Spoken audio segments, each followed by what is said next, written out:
Let's learn English Standard 10, Unit 5, Describing Process. I am Nitin Gosai, a teacher of PP Savani, Vidya Bhavan, Surat. તો ચાલે unit 5 describing process વ્યાકરણનો આપણે અભ્યાસ કરીએ. Unit 5 describing process. Describing process. Describing એટલે વર્ણન કરવું. Process એટલે પ્રક્રિયા. પ્રક્રિયાનું વર્ણન. આજ્ઞાર્થ વાક્ય. આજ્ઞાર્થ એટલે ઇમ્પરેટિવ. સેન્ટેન્સ એટલે વાક્ય. આજ્ઞાર્થ વાક્ય દ્વારા ડિસ્ક્રાઇબિંગ પ્રોસેસનો ઉપયોગ થાય છે. ઇમ્પરેટિવ સેન્ટેન્સ એટલે આજ્ઞાર્થ વાક્ય. આગળના ચોથા પાઠમાં આપણે એક્ટિવ વોઇસ અને પેસિવ વોઇસ જોઈએ. તો પેસિવ વોઇસની વાક્ય રચનાનો ઉપયોગ પણ એ ડિસ્ક્રાઇબિંગ પ્રોસેસ માટે થાય છે. કોઈ ક્રિયાનું વર્ણન કરવા માટે પણ પેસિવ વોઇસનો ઉપયોગ થાય છે. એ આપણે આગળના પાઠમાં અભ્યાસ કર્યો. હવે આપણે ઇમ્પરેટિવ સેન્ટેન્સ આજ્ઞાર્થ વાક્ય દ્વારા ડિસ્ક્રાઇબિંગ પ્રોસેસનો ઉપયોગ કેવી રીતે થાય તે આપણે જોઈએ. તો સૌથી પહેલા યુઝ એનો ઉપયોગ. વાનગી પદાર્થ બનાવવાની રીત દર્શાવવા માટે. કોઈ વાનગી કેવી રીતે બને છે, how to make T, any recipe ની રીત દર્શાવવા માટે ઇમ્પરેટિવ સેન્ટેન્સ અથવા પેસિવ વોઇસનો ઉપયોગ થાય છે. કોઈ પદાર્થ વસ્તુ કેવી રીતે મેન્યુફેક્ચર થાય છે તે દર્શાવવા માટે આજ્ઞાર્થ વાક્ય રચનાનો ઉપયોગ થાય છે. આ ઉપરાંત આજ્ઞાર્થ વાક્ય રચનાનો ઉપયોગ હુકમ, સૂચન, સલાહ, સૂચના, વિનંતી કે આજ્ઞાનો ભાવાર્થ દર્શાવવા માટે પણ વપરાય છે. તો આ બે રીતે આજ્ઞાર્થ વાક્ય રચનાનો ઉપયોગ થાય છે. તો હવે આપણે એના ઉદાહરણો અને વાક્ય રચના જોઈએ. તો સૌ પ્રથમ આપણે વાક્ય રચના જોઈએ કે આજ્ઞાર્થ વાક્ય રચના કઈ રીતે બને છે. તો સૌથી પહેલા આપણે હકાર વાક્ય જોઈએ. હકાર વાક્યની શરૂઆત V1 પ્લસ અન્ય શબ્દથી થાય છે. V1 એટલે કે ક્રિયાપદનું મૂળ રૂપ, ટુ વગરનું મૂળ રૂપ. સૌથી પહેલા V1 આવે છે અને ત્યાર પછી કર્મ, સ્થળ દર્શક, સમય દર્શક જેવા અન્ય શબ્દ મૂકવામાં આવે છે. એડ એટલે ઉમેરવું એ ક્રિયાપદનું મૂળ રૂપ છે. Add tea leaves and sugar into water. Add એટલે ઉમેરવું, ટી લીવ્સ ચાની પત્તી, સુગર ખાંડ ઇનટુ વોટર પાણીમાં. કે how to make tea, tea કઈ રીતે બનાવવી, ચાનું વર્ણન કેવી રીતે કરવું ચા બનાવવાનું.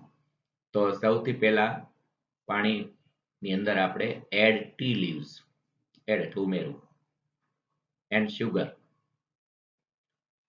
into water. Add tea leaves and sugar into water. બીજું ઉદાહરણ જોઈએ. Brush the teeth twice a day. Brush the teeth twice a day. દિવસમાં 2 વાર બ્રશ કરો. તો બ્રશ એ ક્રિયાપદનું V1 છે. એટલે આજ્ઞાર્થ વાક્યની શરૂઆત V1 એટલે ક્રિયાપદના મૂળ રૂપથી શરૂ થાય છે. એડ, બ્રશ વગેરે. ત્યાર પછી આપણે આજ્ઞાર્થ વાક્યમાં નકાર જોઈએ. તો નકાર વાક્ય રચનામાં સૌથી પહેલા ડોન્ટ પ્લસ V1 પ્લસ અન્ય શબ્દ. તો વાક્યની શરૂઆતમાં ડોન્ટ અથવા ડુ નોટ છે એ મૂકવામાં આવે છે. ટૂંકું મૂકી શકો ડોન્ટ અથવા ડુ નોટ વાપરી શકાય છે. પ્લસ V1 ક્રિયાપદનું મૂળરૂપ અને અન્ય શબ્દ મૂકવામાં આવે છે. Don't heat it too much. Don't heat it too much. તેને વધારે પડતું ગરમ કરશો નહીં. Don't talk. વાતો ન કરો. Do not talk in the classroom. વર્ગમાં વાતો ન કરો. તો નકાર વાક્ય બનાવવા માટે ક્રિયાપદના મૂળરૂપની આગળ ડોન્ટ કે ડુ નોટ મૂકવામાં આવે છે. ચાલો ત્યાર પછી આપણે હવે એના વધારે ઉદાહરણો જોઈએ. સૌથી પહેલા અહીંયા યુઝ એનો ઉપયોગ ક્યારે થાય, કેવા ફંક્શનમાં તે, અને એક્ઝામ્પલ ઉદાહરણ છે આપણે જોઈએ. તો ડિરેક્ટ કોઈને આપણે દિશા સૂચન કરવું હોય, ઓર્ડર આદેશ કરવો હોય, કમાન્ડ હુકમ આપવો હોય, ત્યારે આજ્ઞાત વાક્ય રચનાનો ઉપયોગ થાય છે. ડિરેક્ટ એટલે દિશા સૂચન, ઓર્ડર એટલે આજ્ઞા, કમાન્ડ એટલે હુકમ. તો હવે આપણે એનું ઉદાહરણ જોઈએ. વેક અપ નાઉ. હવે ઉઠો. તો વેક એટલે જાગવું, ઉઠવું એ ક્રિયાપદનું મૂળરૂપ છે. મૂળરૂપથી V1 થી આજ્ઞાત વાક્યની શરૂઆત થાય છે. બીજો ઉપયોગ જોઈએ. Warning, prohibition. વોર્નિંગ એટલે ચેતવણી. પ્રોહિબિશન એટલે મનાઈ. વોર્નિંગ આપવા માટે, મનાઈ કરવા માટે પણ આજ્ઞાત વાક્ય રચનાનો ઉપયોગ થાય છે. Watch out. વોચ એટલે જોવું થાય છે, પણ વોચ પછી આઉટ પ્રિપોઝિશન વપરાય એટલે અર્થ બદલાઈ જાય છે. વોચ આઉટ એટલે બી કેરફુલ. સાવધાની રાખો, કાળજી રાખો. Don't touch me. મને સ્પર્શ કરશો નહીં, અડકશો નહીં.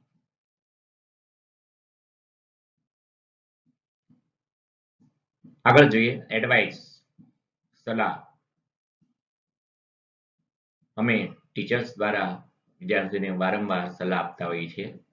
તો અમે આજ્ઞાત વાક્ય રચનાનો વધારે ઉપયોગ કરીએ છીએ કે આમ કરો, આમ ન કરો. Don't be panic. અત્યારની પરિસ્થિતિમાં કોરોના મહામારીનો આપણે સામનો કરી રહ્યા છે, ત્યારે આ રોગથી પેનિક એટલે આપણે ભયભીત ન થવું જોઈએ. Don't be panic.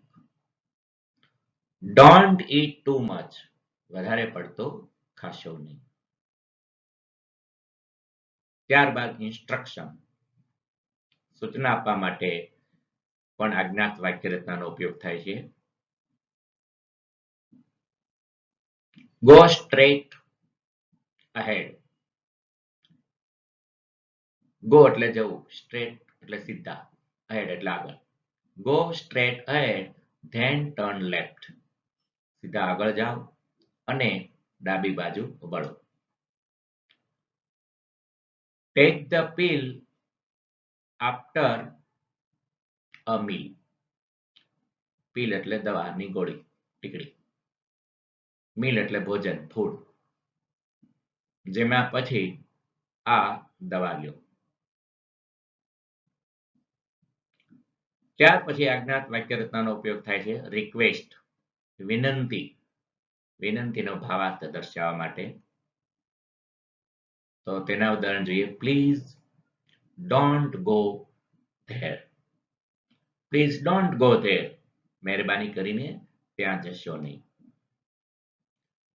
Help me please. મહેરબાની કરીને મને મદદ કરો. આજ્ઞાત વાક્યમાં વિનંતીનો ભાવાર્થ દર્શાવવા માટે પ્લીઝ નો ઉપયોગ બે રીતે થાય છે. વાક્યની શરૂઆતમાં પણ તમે આ રીતે મૂકી શકો છો. Please don't go there. Don't go there please. અથવા વાક્યના અંતે પણ આ રીતે મૂકી શકો છો. Please help me. Help me please.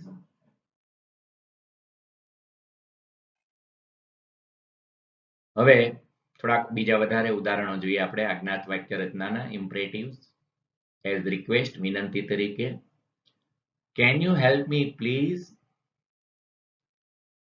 Please return to your seat. Pack enough clothes. As direction.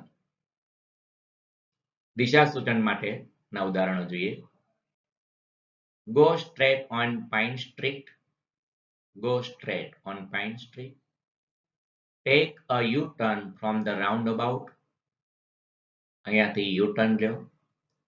Turn right from the cinema. અને સિનેમાથી જમણી તરફ વળાંક લ્યો. As order, આદેશ કરવા માટે.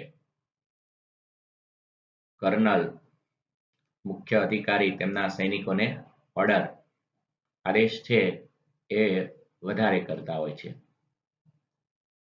Give me the book. મને પુસ્તક આપો.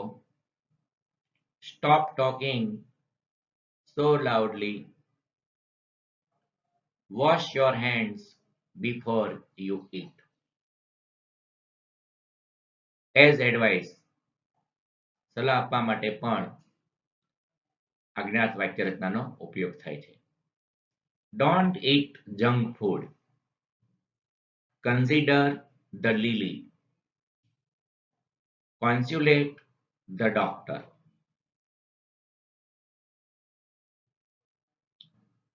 બીજા થોડાક ઉદાહરણો આપણે આજ્ઞાત વાક્ય રચનાના જોઈએ.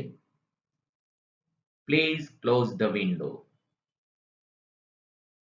Play together. Help us please. Water the plants please. Wash your hands. Don't fight. Don't eat junk food please. Don't be lazy. Do not hunt the rhino. Hunt એટલે શિકાર કરો. Do not cut trees please. મહેરબાની કરીને વૃક્ષોને કાપશો નહીં. The above sentences are called imperative sentences. તો આ બધા જ ઉદાહરણો એ આજ્ઞાત વાક્ય કહેવાય છે. We use imperatives to tell others to do and not to do something. કે આજ્ઞાત વાક્ય રચનાનો આપણે ઉપયોગ કરીએ છીએ કે બીજા લોકોને કહેવા માટે કે આમ કરો કે આમ ન કરો. We use do not, don't to tell others not to do something. કે નકાર વાક્યમાં આમ ન કરો તેમ કહેવા માટે ક્રિયાપદની આગળ don't કે do not મૂકવામાં આવે છે. તો આ રીતે આજ્ઞાત વાક્ય રચનાનો ઉપયોગ ખાસ કોઈ પણ રેસીપીનું વર્ણન કરવા માટે અને સલાહ સૂચન, વિનંતી, આજ્ઞા, હુકમ કરવા માટે પણ આજ્ઞાત વાક્ય રચનાનો ઉપયોગ થાય છે. Thank you for watching this video.